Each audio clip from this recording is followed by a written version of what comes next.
Right. We are live on Facebook. It's Which great. reminds me, I should probably close the door here.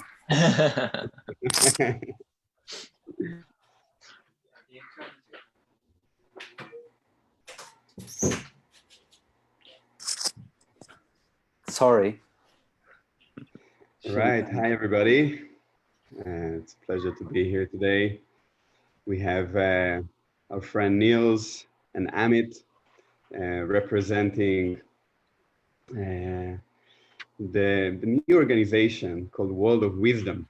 And they are looking to co-create a better future. I'm Jonathan from Thank You Plant Medicine. So it's a pleasure to be here today with you, with everybody. And yeah, we're going to kickstart the conversation with Nils presenting Amit and Amit presenting Nils. So, Love that. gentlemen, welcome to the show. Thank you. So this is interesting because we haven't prepared these presentations of each other. So, but trying to present who Amit Paul is. Amit is Swedish, even though he has heritage from India. And I've known Amit for 10 plus years. I don't even know exactly how many. Mm-hmm. And if I am to summarize him, he has his life's journey is interesting. So now he's one of the co-founders and deeply involved in the World of Wisdom movement, which we'll definitely speak more about here. And for the past 10 years or so, hopefully I'm right here, he's been running basically a family business that deals in plastics with a sustainability take on it. So sort of innovative plastic company. And prior to that, when he was a teenager, he was a global pop star, part of a group called A-Teens, originally, I guess, ABBA Teens, for those who might remember that.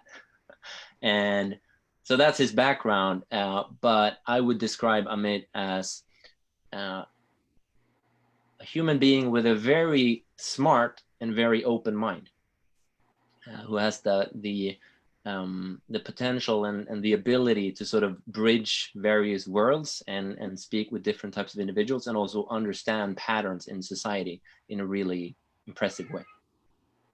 So that's some of who Amit is. Wow. That's cool. I appreciate that. Thank you, Nils. Thank you. This is my turn now, I guess. So, yeah. So Nils, like we kind of we found each other. I think we found each other over the sort of interest, the passion around off-piste or backcountry skiing. Some 10 years back. So we studied together. But then when people ask me how we know each other, I always say, I don't know. This is somebody that I like, that I've been attracted to. Yeah, it's that guy. And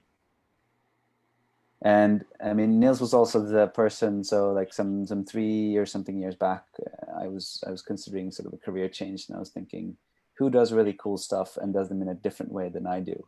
And so then I reached out to Nils to talk and just to have some coaching. So he's been a sounding board in a way. Nils, to me, is a person who has sort of an embodied intelligence, I think, beyond anything that I've ever encountered before. He has this sort of super strong sort of intuition, gut feeling. That's like, it's incredibly impressive. And then also a courage that I really admire. You still are, I mean, you're very much a communicator on different levels, but you are, I mean, you started your, I don't even know if that's true, but at least you ran a company for a long time that was a PR agency. And after that, you dabbled in all of the sort of really cool and cutting edge startup technologies. So like, be it sort of cryptocurrencies or blockchain or VR, AR, like all of that stuff. Nils has sort of checked off his list in the professional, on the professional side, electrical vehicles and so forth. And I think the other thing that I'm discovering is that well, Nils to me is very much like the other half of me. There's a lot of qualities that I would have liked to have that I don't have, but like sort of working with Nils, I feel like I also possess them. I have a claim to them. So you complete me, Nils, in a certain way.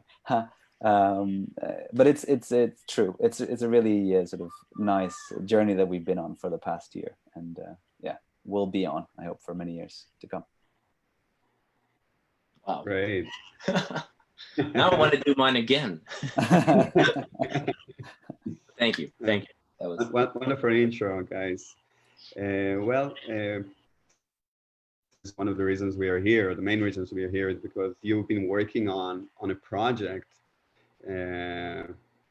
that is looking to bring wisdom and practices into modern life, and kind of look to create for solutions and co-create a better future, which is kind of associated directly with what we're doing with Thank You Plant Medicine, which is also working with ancient traditions and entheogenic and psychedelic experiences, and how can we make a better world for everybody. So this is the background for the conversation today. Maybe one of you wants to tell the viewers what is World of Wisdom, how it was created, and what's in the kitchen being cooked right now. Let's try. I can go first, and Amit, feel free to tell your version of this. We're kind of, different sides of the same coin here. Mm-hmm. So, well, one way to describe it is that we're a community, an emerging and growing community that is passionate about doing our best in this lifetime to try to make this world and society work in a more sustainable way than it currently is. We have these global challenges, and we have a lot of local challenges for local communities, and most people, if not everybody, also has personal challenges. And our vision is basically a society where we co-create and collaborate and can be our full selves, and together explore how we can create a more sustainable future. And our ambition with World of Wisdom is basically to provide a simple structure and a platform and a community for allowing people to do just that. Basically come together and welcome our personal, local, and global challenges using curiosity, playfulness, and co-creation. And the way we do it is through gatherings. So local, or online, global, offline, doesn't really matter, gatherings where we come together to do this together. And it's built on a simple structure of 10 guiding principles and a simple instruction for how to participate in a World of Wisdom gathering. And from there, anyone can set up their own gathering of any size, anywhere in the world, online or offline. And we try to facilitate this using the internet. So creating platforms and tools to basically make it easier to find these gatherings, create these gatherings, and come together as a community, as local communities that turns into a global community. So open source, co-created is sort of the idea. And our role is try to be facilitators of this. That's my version of it. Amit, feel free to add. No, I think that's a good summary. I think also another aspect of this is like, I mean, I think we are very much, let's say, the inside out perspective, and that's where we're dabbling. So like, if we can change, it's very hard to change the system, and a lot of people are also focused on changing the system from top down. That's great, like, and it needs to be done as well. I think we are much more on this path, and I mean, it's intrinsic of what you're saying, Nils, but it's like we're on this path of trying to change it sort of individual by individual. Like if we can show what it could be like if you could experience just for a little tiny bit to what it could be like. And I mean, I heard you guys speak on Nils's podcast as well, or on the World of Wisdom podcast, and it seems to be that, because I mean, for me, plant medicine, I've never tried that, but it seems to be this sort of window, or that crack, where you can kind of see something or glimpse something or see some light come through, and you're like, whoa, I'm curious, I want to go there. And so hopefully that's what World of Wisdom could provide as well. Yeah, that's a great point. Like, people sometimes are so drowned in their own, on life, on problems, that they don't even know that other ways exist, and it's definitely one of the things that you see happening with, as you said, in kind of in the plant medicine circles or psychedelic circles, that people, once they have an experience, it's true also for meditation experience, it's a very deep experience, they say, okay, so this can actually be my reality, and then they start working towards that. So it's definitely I have a question, Nils or Amit, maybe you can share with the viewers, what was your internal process before starting World of Wisdom, and how both of you came to collaborate on it? And I understand there are other people as well, but maybe you can describe what's the source that brought, to have an online forum and create the gatherings. Yeah, so I'll start. Because you did start. Because I did start, and then Amit will come in, I think. So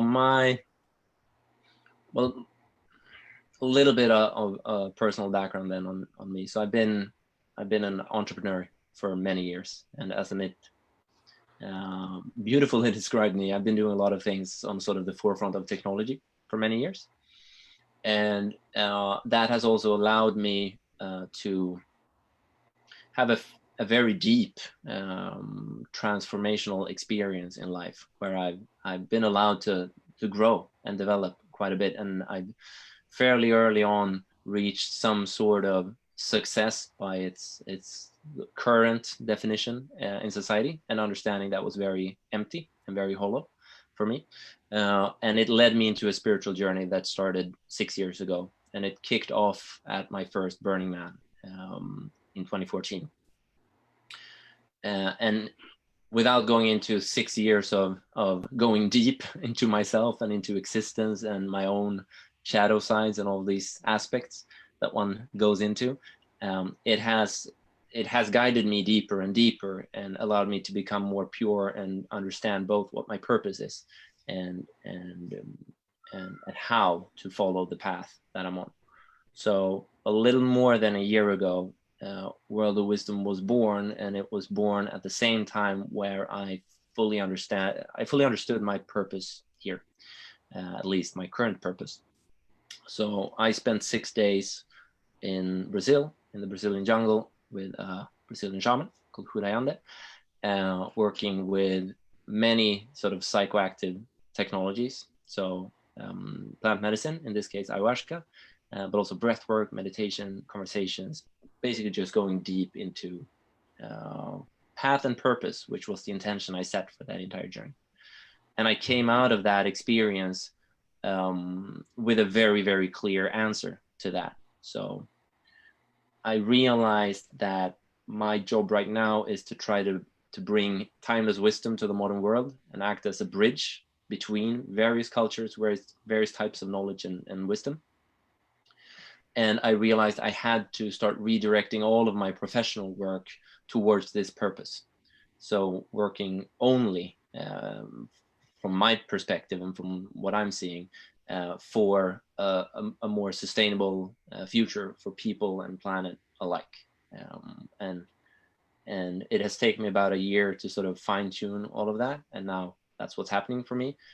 Primarily in the World of Wisdom project, which has this sort of societal focus, but also in my other work as a coach and advisor for organizations and individuals. And World of Wisdom, the best way to describe how it came about is that it was a gift that was downloaded straight into me. in a very deep spiritual state together with Mother Ayahuasca. So it was not even an idea, it was a ready-made concept.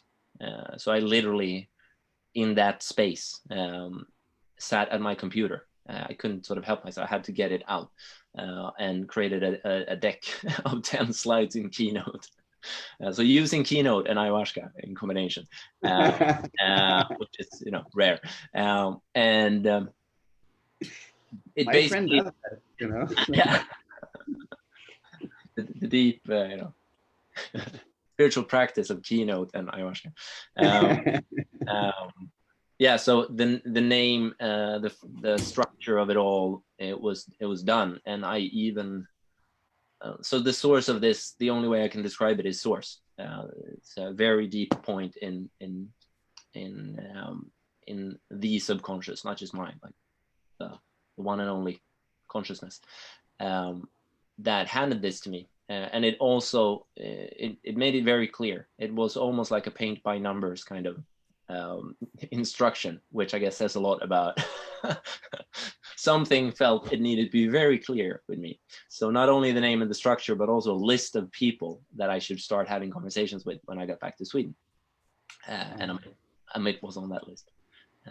And that's how it started, about a little more than a year ago. And I came back to Sweden and started having conversations with people. And that's sort of all we've been doing since. We've actually not done any type of active marketing. It's only been conversations, and it's been emerging ever since. So that's how I found my way into this. And then Amit came in when we had a conversation when I was back in Sweden. Yeah, I got a call, and Nils said he had something that he wanted to do, and then he tried to explain it, and I kind of said, I don't understand anything of what you're trying to say or do, but I'm in. And since then we've been kind of discovering that what it is and so forth. And it's funny though, because I have this I've always taken as an individual, I've always taken a very sort of cerebral, sort of mind driven approach. And one of the things, one of my biggest reasons for suffering, I think, is that this thing is controlling a lot. And I've been looking for ways to find sort of more embodiment and so forth. And the fact that I started meditation prior to when we started our journey was helpful. I also think that it's interesting. It's been interesting for me because I tend to do, I will jump in when it feels right anyways, and then I will kind of find my way intellectually, sort of motivate stuff. And so I think the other thing that I'm finding now as I'm getting deeper into the sort of the knowledge and the research and all these things about sort of how to design something, or like what, all these theories about what wisdom is or what it could be and so forth. And then whatever we have been doing, acting on this this download or this sort of felt sense or the felt concept that Nils sort of received,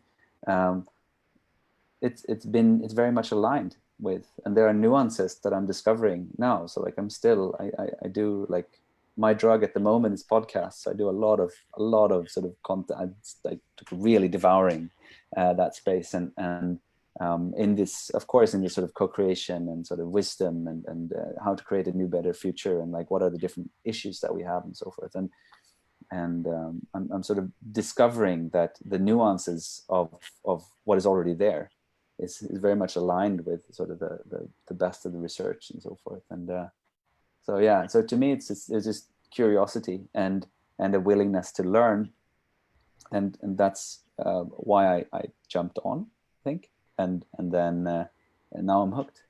Just I'm stuck to this sort of the fact that we're holding space for uncertainty and letting things emerge, which is so incredibly difficult. But having that trust, and you get to the point and you're looking out of the abyss, and then like, oh yeah, okay, there's something else that manifests or shows up, and then you go to the next point, and then you're looking out of the abyss again, and you do it again and again and again, and you get more and more comfortable to be in this liminal space, or in the space between between, just, yeah. Mm-hmm. And so, yeah, I don't know, but that was my journey was very much sort of, yeah, sure, I'll do it, but because it was Nils, and then I'm now consumed by it. So That's great to trust in him. Yeah, it's interesting when we move away a little bit from the kind of capitalistic model of doing things. We find out that there's so many other models that are so much fun and so much more flowing than that model. And it seems to me that you guys are kind of, like burning something a little bit, building something a little bit outside of that. And I'm sure it's a lot of fun to do it. It's fun and it's scary. Yeah. I think something that I can share now, that we've been doing this for about a year, and it's getting manifested in August this year for the first time. So we haven't even had the first gathering yet, for many reasons. COVID-19 definitely one of those.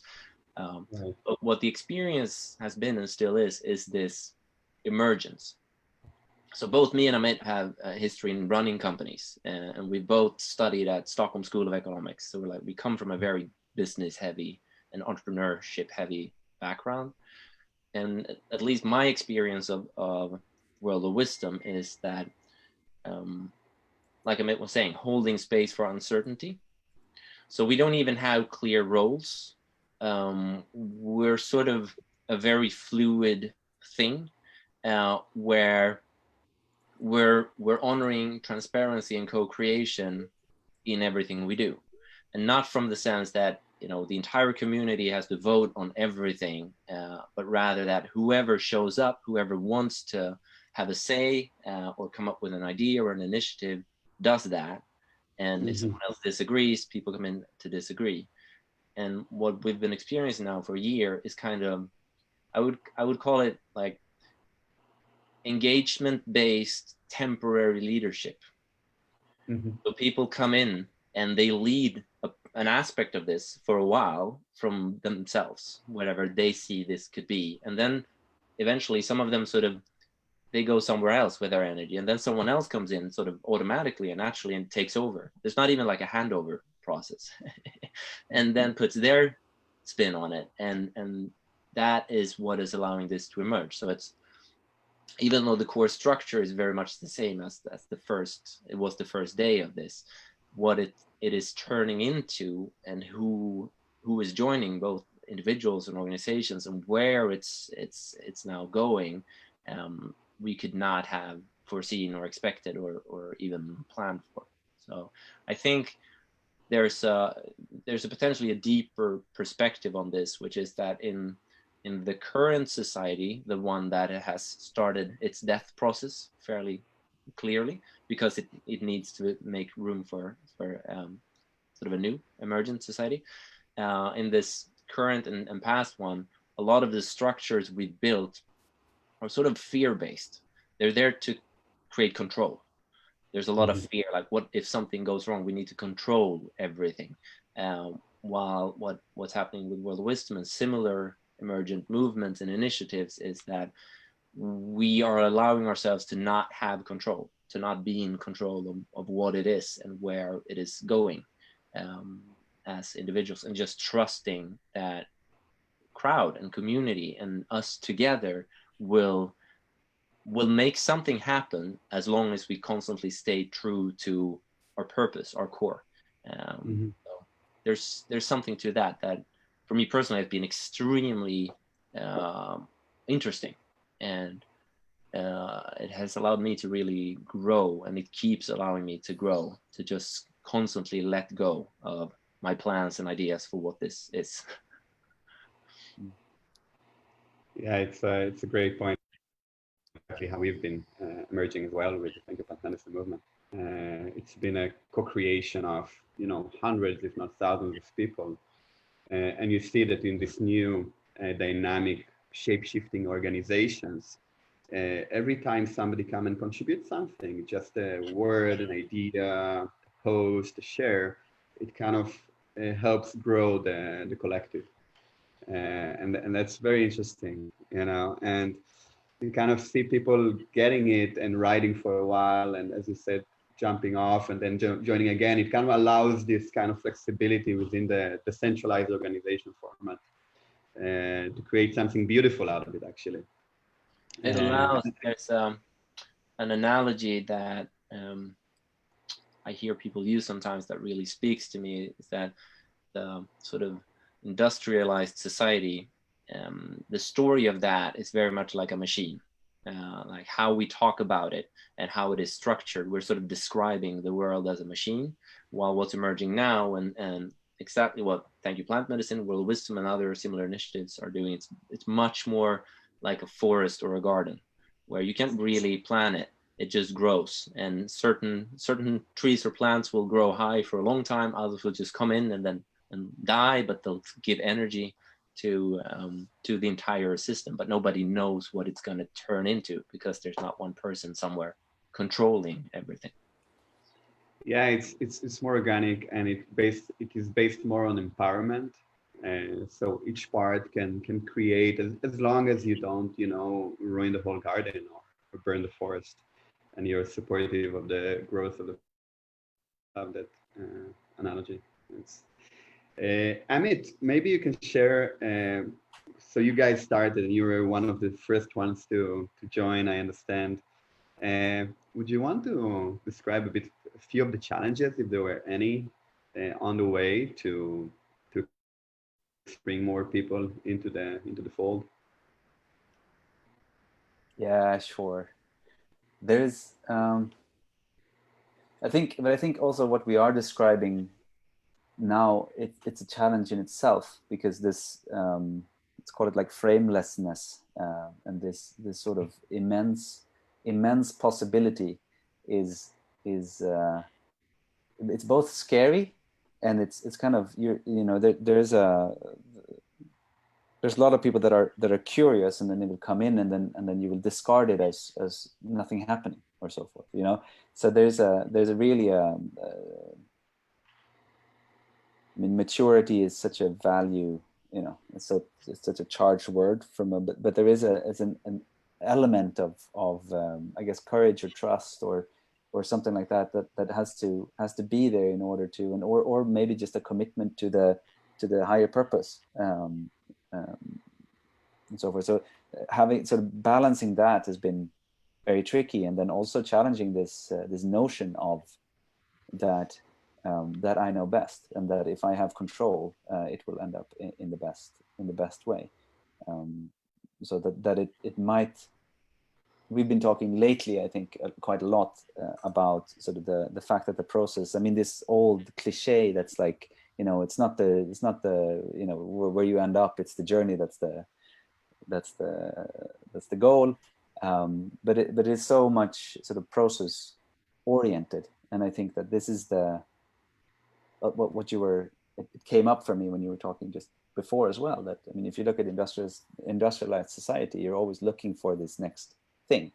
You don't care about how you get there, and then you look for the next thing. And because you are doing it in that way, you are skipping this part that's so incredibly important. So you don't care how you got there, and it means that when you do that, you can destroy, or you can extract, or you can manipulate as much as you can, as long as you hit that target.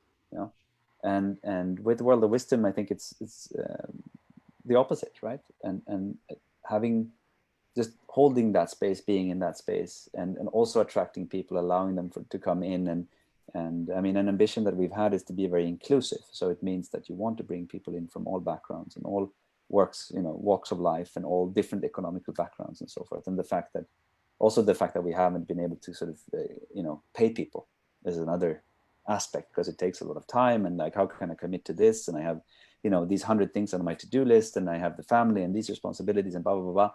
So how am I supposed to, and to say like, oh, don't worry about that, you can just, whatever you do is good. But that whole aspect of attracting people to it, and getting people to invest their time and explore a little bit more, that's one part. I think that's another aspect. I mean, I've never used the word synchronicity, I think, before in my life, but this past year, it feels like it's the word that I use the most. So there's also that aspect. There's so many people that you meet, and it's absolutely the right time, and they give you the right input, and like there's this, exactly what you were alluding to, or the way that I heard it at least, is like you get this word or that phrase or this podcast or that reference and or this network or whatever, and you just sort of jump from, you know, point to point to point to point, and you're skipping so much of the heavy stuff. It's a flow state almost that's been.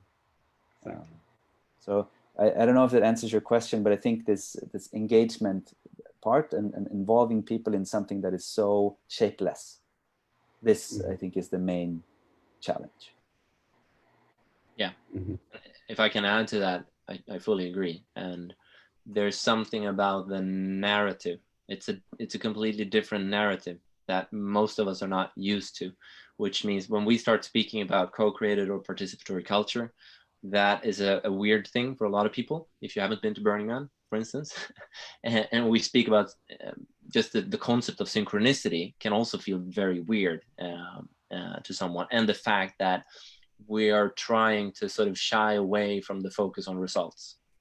So even this gathering that's coming up in August, which in a way could be looked at as a result of all the work we've been doing leading up to that, is actually just a new starting point.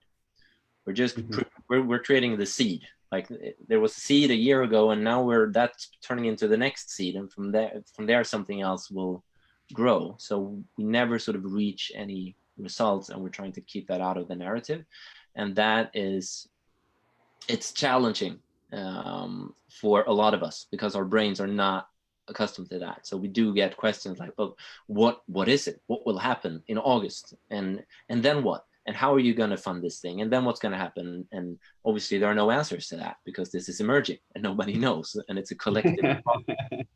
And we're so sorry. No, that's it. No, we're so used to say, like, kind of the fear-based society that you were talking to. It's so we're so programmed to think that if I would appear in August and it flops, there's nobody else there. Or like, you know, define flop for one thing, but whatever. But so like, there's nobody else there. Like nobody hears this. Then this will come at great personal cost to me.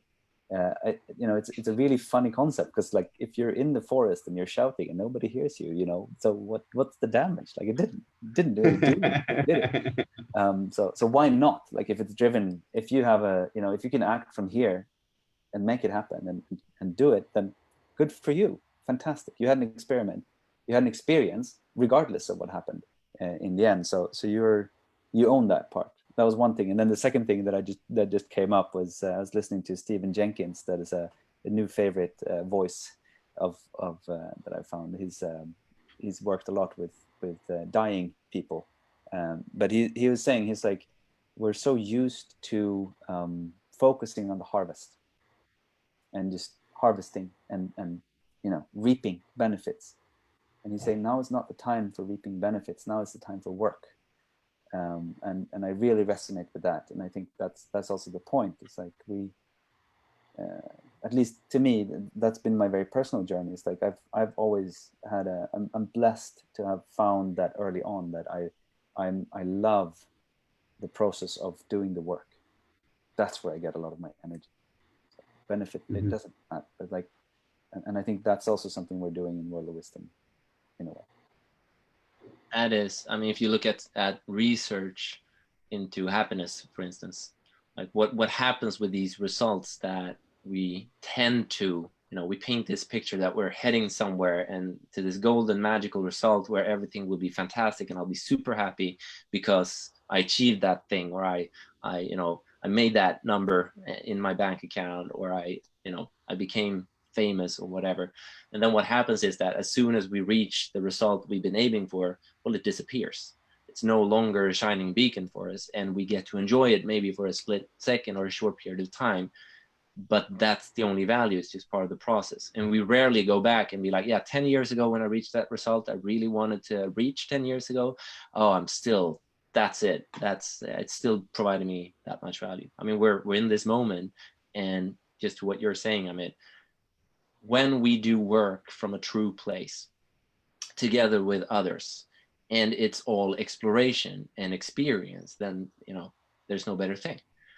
That's basically it. And then what it leads to is just part of this process anyway. And obviously, if it manifests itself as a beautiful thing, so it gives value to other people, amazing. But then that's actually their experience. It's no longer my experience. So our experience is doing the work.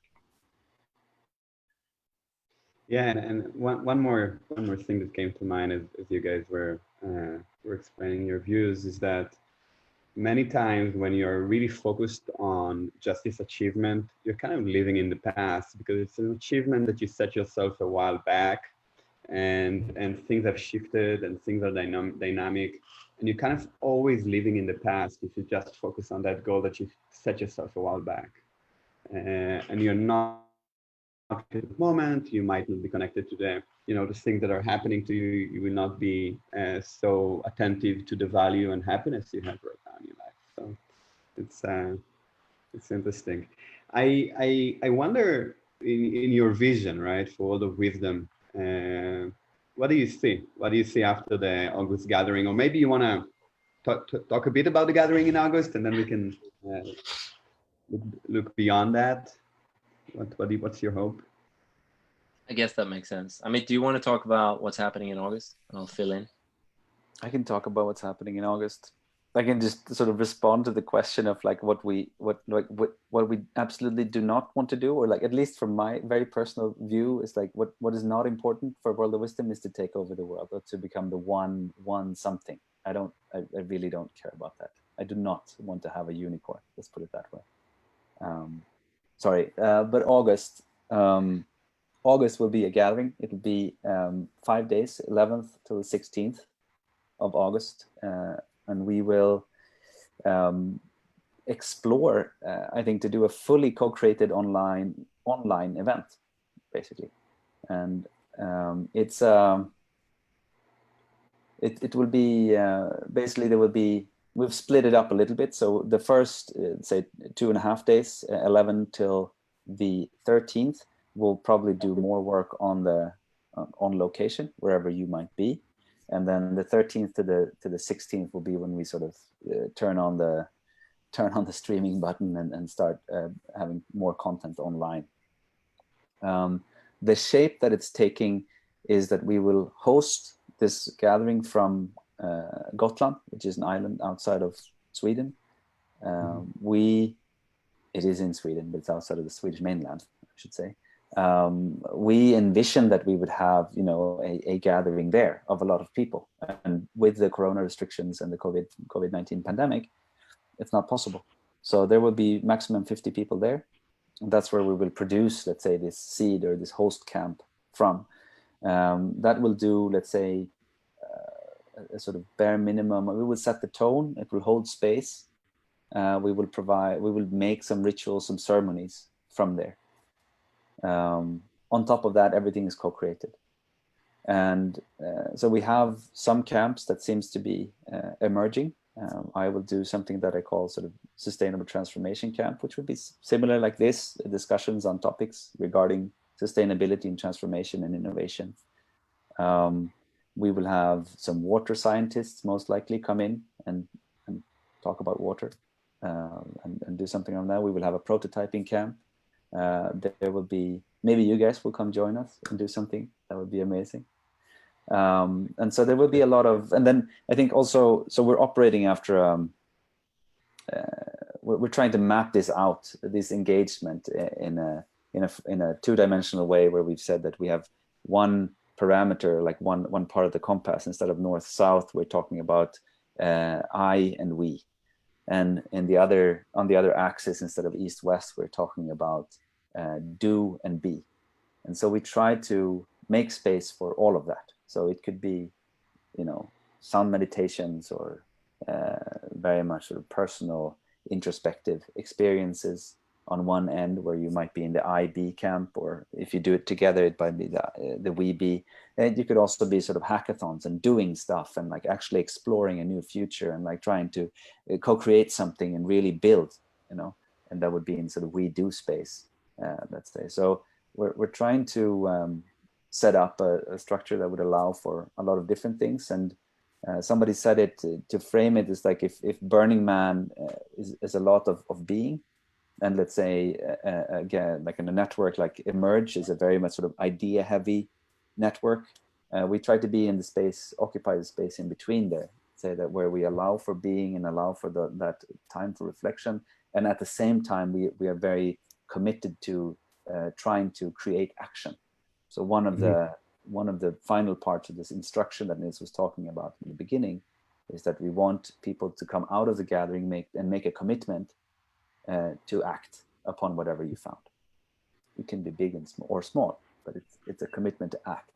That is that's the wish that we have, that it will result in, that we have a lot of action in the end of it. Anything else, Nils? That covers most of it. I think things to clarify a little bit is that the host camp that we're calling the seed, so the communal ceremonies that camp is hosting will act sort of as a backbone of the gathering, and various types of space holders, including various indigenous elders, looks to be coming in to sort of help us hold space. So in that, we're trying to be this bridge between this kind of timeless wisdom of the indigenous and the modern world, where hackers or creatives or whoever can come in, and people, it looks like people will be joining from many different countries. And so both as sort of individuals from an apartment somewhere, or as tiny local gatherings by themselves. There's going to be a group in France, most likely one in Brazil, and so on. So it's very explorative. Like, we don't really know what will happen when we try to be offline locally and online together globally, sort of at the same time. But it's an experiment and a seed. So like Amit was saying, like the way to participate, we asked you to honor 10 guiding principles. We asked you to bring 3 things, and the things we asked you to bring is challenge or challenges you want to welcome and work on. Could be personal, could be local, could be global. We ask you to bring gifts based on what you know, what you're curious about, and turn that creatively into something you bring to the gathering and set up a camp around, maybe hold sessions around. And we ask you to bring a journal for self-reflection. And then this key of leaving with a personal commitment to act upon whatever I found, you found, or what participants found, turns each gathering into a seed. It's a step in our individual and collective process. So we're constantly just in process. Like, the gathering is never the end point. There will be more gatherings. And I guess turning the focus to what could emerge afterwards, like, I think we're both now been humbled so many times by this process that we know that we don't know. But potentially is that more people will host these kinds of gatherings, big or small, online or offline, anywhere in the world, and we will keep building structures and support functionality, basically, for making that easier, and structure for connecting people even more across the world doing these kinds of gatherings. And there's a lot of partnerships being explored that are sort of waiting for us to have time to explore them after this gathering. But it's there's no real time frame on this thing. It's process. It's and I can only speak for myself, obviously, but this is at the core of my being and what I wish to do.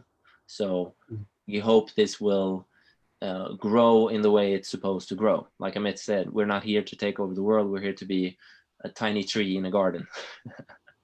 And if that tree is allowed to keep growing and can nurture others and get nurturing from other plants and insects around it, then that's a beautiful thing. And eventually it's going to die. We don't know when yet. I agree. And also just the fact that it's, we see some work that's, I mean, a lot of people are doing work in this vein, I think. But I've yet to see sort of, an exact match, but it doesn't really matter, but there's work to be done. And so I think that's where we try to find our footing, and then anything that we can do to, let's say, lower the thresholds for people to channel their engagement and their passion and their focus or whatever they have to give and to offer, then that's something that I feel is very, very important, especially right now. Yeah, to add a little bit on that, it's clear to us that we are now we cannot stay in this age of competition. It's the age of collaboration that we have to. It's emerging. It's what's going to happen. It's what's happening. But we have to also make it happen. So we see ourselves as a piece of the puzzle, and we want to be a platform for everybody else. So that means you can join us an organization, any type of already existing initiative. Just come set up a camp and do your thing. The only thing we ask of sort of organizations is that, well, to honor that this is not a place for commercial selling of stuff. So like we refer from using logos, and we refer from just bluntly selling, handing out samples, that kind of thing, which sort of comes naturally by honoring these principles. But we want to be a platform of many platforms for anyone, any initiative, any project, any individual doing this work, this collective work of trying to allow ourselves to have a new society emerge, which we have to. Yeah, for sure. It's I'm as you were speaking, like the word wisdom come to mind, and I'm curious to hear from you how the word wisdom goes into your vision for world of wisdom, and what is this wisdom built from or constructed from as we move forward. So we have the gatherings and people come together, and we move to September, we move to next year. How the wisdom component comes in? Like, what's the wisdom? This is a great question. So I'll do my take on it, and I'm sure Amit has his take on it. Well, first of all, the name of this came from this deep place in working with plant medicine. So there wasn't any like thought process behind it. It was just what it is. To me, what it represents is, this is my take on it, is that a world of wisdom is a world where we honor all of the wisdom that is in that world. There's this, this rich flora of various types of wisdom, and we all hold it, and not just human beings, obviously. Like each part of nature holds wisdom. So one aspect of it is that, if we allow ourselves to come together, then we can allow a world of wisdom to present itself, where we're, for instance, we are welcoming each other's viewpoints, and we're curiously exploring things, and allowing consent to be a driving force, as an example. So that to me is one aspect of it, is that coming together in a fully inclusive way, individuals, organizations, various types of cultures, various types of methodologies, and just exploring together. And then the other aspect of it, which to me is even more deep in a way, or true, is that the main wisdom that I think we all carry is that we don't know. We don't have any clear answers. So to be wise is to know that I don't know. And from that space, I can only explore. I can explore and I can experience, and let's do that together. And that is the only wise thing we can do here, because nobody really has an answer. There is no blueprint that one individual, one organization sits on. So it's my take on it is that we're trying to create space for collective wisdom, and wisdom that basically says we don't know, so we're going to keep exploring. I like that. Much. That's nice. I had this sort of, you have this, and I'm going to misquote this, so I'm sort of venturing into deep waters here, but like you have the Homo sapiens and the Homo sapiens sapiens, like the person that knows and the person that knows that they know, and so forth, like all these, the progression that we've had as a species, or the evolution of, in a way, and I think it's similar with wisdom. I think we held wisdom, but maybe at some point we sort of mistook it for knowledge, and like we thought that we were part of the ecosystem, and then we broke out of the ecosystem, and so we became this separate entity, and then we started sort of really prioritizing knowledge, and I think even with all the turmoil that's going on in the world today, you have these calls for like, oh, you have to trust the experts, and we're seeing that, let's say, the species, or like on an aggregated level, it seems like we're really pushing back against that. That people are really like, there's more fake news and more weird stuff and more different stories, and like you have all these different perspectives and everything like that. And sort of getting more knowledge or like more information is not really the answer in this. It's rather this sort of embodied sense, or like integrating these different types of these different ways of knowing, right?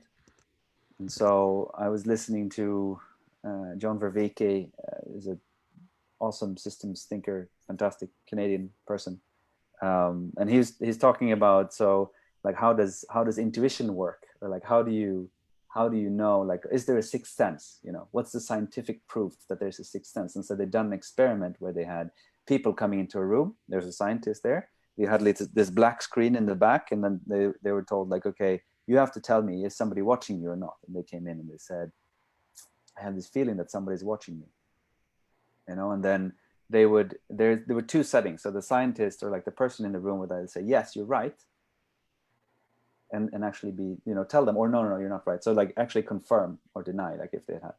And if they did that, then their hit rate for like knowing whether there was somebody watching them or not was like, it increased. So like 75% of the time they would be right. If the person on the other side of the table just lied or didn't say anything, if they didn't get any feedback, it was 50-50. So it's like, and that was true. So like none of these people were psychic, right? It's just the fact that they were reading off of a lot of different things that they saw in the room that was beyond just knowledge, or like what you could have known, or like what we think about as knowledge. So I think it's a little bit offhand, I guess, to answer to the question, but it still relates to that. Like, so wisdom is sort of integration of all of these things. And then the first point is what you were really nicely saying, Nils, is like you need to hold space for and create a space where you can say both yes and also I don't know. And that doesn't take away from you as an individual or a person. It's like it's not the sum of everything that you know that makes you who you are.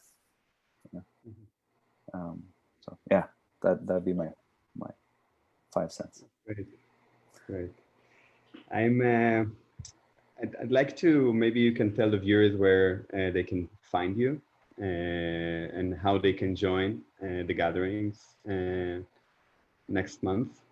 And what you call them to, what do you expect from people that are going to join? What would you like them, or what invitation you have for them? Cool. Yeah. So worldofwisdom.io, that's the website.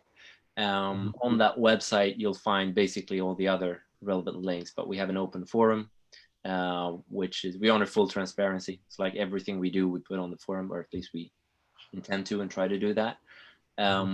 And on that website, you'll also find links to the gathering in August that you can join online from anywhere. If you want to show up on the Swedish island of Gotland, you can do that too. If you want to set up your own local gathering, you can do that. If you want to set up a camp online at the gathering, you can do that. If you just want to show up and be part of it, you can do that too. So it's based on whatever, if you feel called or curious about this, wherever your energy is taking you, is where it should be. And the only thing we expect is really to honor this sort of foundational layer, this framework for World of Wisdom. So you'll find the 10 guiding principles, which are all about participation, consent, collaboration, playful creativity, leaving better trace, evolution, things like that, on the website. So honor that in whichever way you want to honor that. We won't have a police there. it's explorative. And then this simple instruction to bring 3 things: challenge, gifts, journal. Also, there won't be anyone there to check that you brought that thing and those things. It's just for your own sake. And we're going to end it all with a closing ceremony where we allow each participant to set their own commitment for themselves to what they want to do next. What is the action, big or small, that you want to bring into your life to honor your personal journey and process coming out of it. So I think that's the core of it. We obviously have like other places online where you can find information. There's a YouTube channel with so far not that much content. The idea is that any session at any gathering that gets recorded, which is up to the session host, and obviously that needs to be clear from consent type of perspective. But anything that gets recorded, we invite session hosts and camp hosts to send to us, and we'll populate a YouTube channel with basically all of the content from all of the future gatherings as well. And we do have open space Zoom calls every week. So Thursday nights, 9 p.m. CET. And now leading up to this August gathering, we have bi-weekly preparation calls on Zoom as well, which are every other Tuesday night at 9 p.m. CET. So there will be, sorry, just the 21st of July and the 4th of August. Yeah, those are the next ones. And to find that Zoom call, either go on the forum or on the website. It should be on the website. I don't even know if it's there. If not, then you can actually go to tiny.cc/wow Zoom. And the password is always wow, so WOW, in small letters. Yeah, and it's an invitation for anyone and everyone. If you feel called to it, check it out. If not, then don't. Exciting. I want to thank you for creating a beautiful container for action-oriented activities. Yeah, so it's and I like you use the word experiment because this is all we are and all we are doing. We're experimenting with new ideas and possibly creating a world where we will feel more proud to be part of.